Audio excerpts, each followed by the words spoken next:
2014 में जब से सत्ता में बीजेपी आई है और प्रधानमंत्री नरेंद्र मोदी बने हैं, तब से ही विपक्ष एक ही राग अलाप रहा है, वो है मोदी हटाओ वरना देश बर्बाद हो जाएगा। हालांकि बीजेपी पर विपक्ष की इस एकजुटता का कोई असर नहीं पड़ा। 2014 के बाद 2019 में और बड़ी जीत दर्ज करके बीजेपी ने सत्ता में वापसी की। इस दौरान कई राज्यों में बीजेपी ने सरकार बनाई और भगवा लहराया। हर बार विपक्ष प्लान ही बनाता रहा और बीजेपी जीतती रही। 2019 में बीजेपी को हराने के लिए एक महागठबंधन तैयार हुआ, लेकिन इसका कोई भी असर परिणाम पर नहीं पड़ा। एक बार फिर से प्रधानमंत्री नरेंद्र मोदी ही बने। 2019 लोकसभा चुनाव के परिणाम।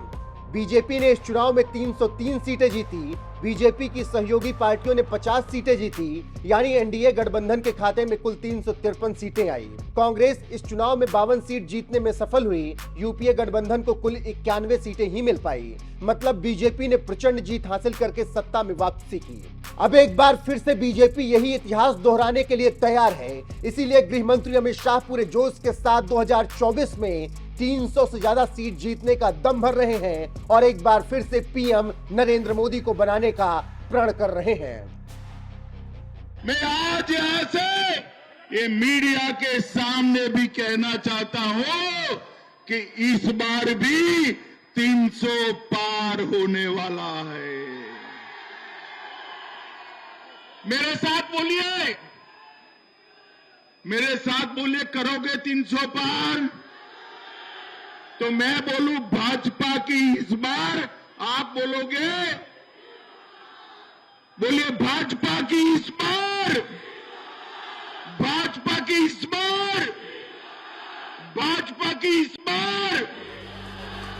यही वजह है कि बीजेपी के खिलाफ विपक्षी पार्टियां रणनीति बना रही हैं और 2024 के लिए महागठबंधन तैयार कर जीतने की ख्वाहिश रखे हैं। कुल 17 विपक्ष एक मंच पर आने को तैयार हैं। हालांकि केजरीवाल की आम आदमी पार्टी को लेकर अभी कुछ कहा नहीं जा सकता, क्योंकि महागठबंधन की महाबैठक में ही सीएम केजरीवाल और कांग्रेस के बीच मनमुटाव हो गया। ऐसे में जो पार्टियां महागठबंधन में आ सकती हैं वो हैं कांग्रेस, ममता बनर्जी की टीएमसी, जेडीयू, आरजेडी, राष्ट्रीय कांग्रेस पार्टी एनसीपी, शिवसेना, उद्धव गुट, अरविंद केजरीवाल की आम आदमी पार्टी, अखिलेश यादव की Samajwadi party, Jharkhand Mukti Morcha, DMK, national conference, PDP, Bhakpa, Bhakpa Male और माकपा। तो अब पीएम मोदी के खिलाफ एक मंच पर Nitish Kumar, Tejashwi Yadav, Rahul Gandhi, Mamata Banerjee, Sharad Pawar, Uddhav Thackeray, Arvind Kejriwal, Akhilesh Yadav, Hemant Soren, MK Stalin, Omar Abdullah, Mehbooba Mufti, D राजा, दीपांकर भट्टाचार्य, सीताराम येचुरी उतर रहे हैं। यानी एक व्यक्ति को हराने के लिए 17 पार्टियों को एक साथ आना पड़ रहा है, जो कि ये दर्शाता है कि मोदी मैजिक का अभी भी बोलबाला है। वही इन पार्टियों की जुगलबंदी देखकर पीएम मोदी ने भी सब पर तंज कसा है और एक एक का नाम लेकर सब पर वार किया है। पीएम मोदी ने डंके की चोट पर ललकारते हुए फारूक अब्दुल्ला, उद्धव ठाकरे, लालू प्रसाद यादव, शरद पवार का नाम लेकर कहा है कि अगर इनके बच्चों का भविष्य बनाना है तभी इनको वोट देना, और अगर अपने बच्चों का भविष्य सुनहरा करना है तो बीजेपी को वोट देना।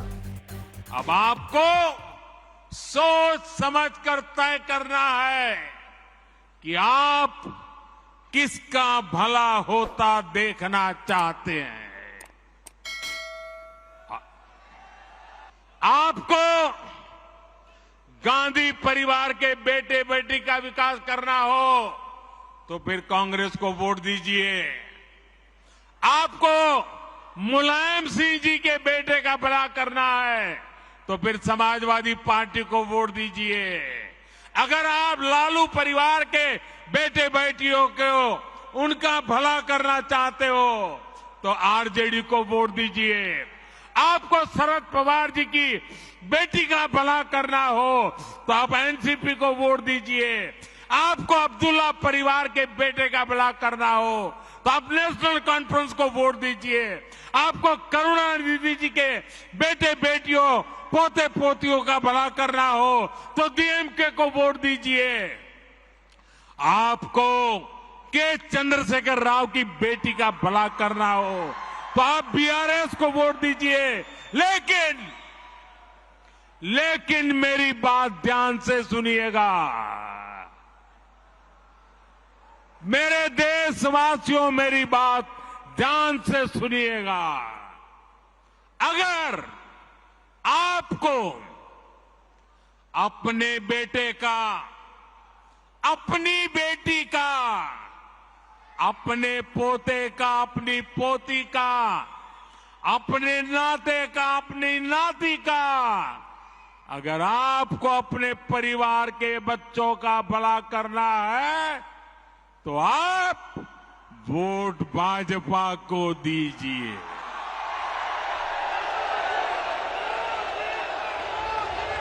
पीएम मोदी की यह ललकार बता रही है कि 2024 के लिए उन्होंने कमान अपने हाथ में ले ली है और विजय की तैयारी कर रहे हैं, जिसके बाद उन्होंने विपक्ष की महाबैठक में आई पार्टी नेताओं पर जमकर भड़ास निकाली है और खूब खरी खोटी सुनाई है। फिलहाल देखना होगा कि 2024 में जनता किसे सत्ता सौंपती है। अभी तो यही लग रहा है कि 17 विरोधियों के सामने एक अकेले मोदी खड़े हैं और सबकी धज्जियां उड़ा रहे हैं। साथियों, गरीबों की सेवा का ये भाव, गरीब की जेब की चिंता, भाजपा हर पल उनकी मदद में खड़ा रहता है और यही भाजपा की पहचान है। लेकिन विपक्ष की पार्टियां कैसे गरीब और मध्यम वर्ग की जेब काट रही हैं, ये भी देश के लोगों को बताना चाहता हूं। ये विपक्षी लोग पेट्रोल की कीमतों पर बहुत हाय तौबा मचाते हैं। देश के लोगों को राहत देने के लिए केंद्र सरकार ने 2 साल में 2 बार एक्साइज ड्यूटी कम की है, लेकिन ज्यादातर राज्यों में जहां बीजेपी सरकार नहीं है, वहां इन राजनीतिक दलों ने इस कटौती का लाभ जनता में ट्रांसफर नहीं किया है। इन राज्यों ने अपने स्टेट का वेट बढ़ाकर जनता से वसूली का अभियान चालू रखा है। आज यूपी, गुजरात, हरियाणा, उत्तराखंड, जहां भाजपा सरकार है ना, वहां पेट्रोल की कीमत 100 रुपये से कम है, लेकिन बिहार में पेट्रोल 107 रुपया, राजस्थान में 108, तेलंगाना में 109, केरला में 110। क्यों भाई? इन राज्यों में जिन दलों की सरकारें हैं वो जनता के साथ, गरीब और मध्यम वर्ग के साथ विश्वासघात कर रहे हैं। साथियों, इन राज्यों के बूथ कार्यकर्ताओं को ये सच्चाई अपने बूथ के लोगों के सामने बार बार उजागर करनी चाहिए। पेट्रोल स्टेशन पे जाके खड़े होकर पर्चे बांटने चाहिए।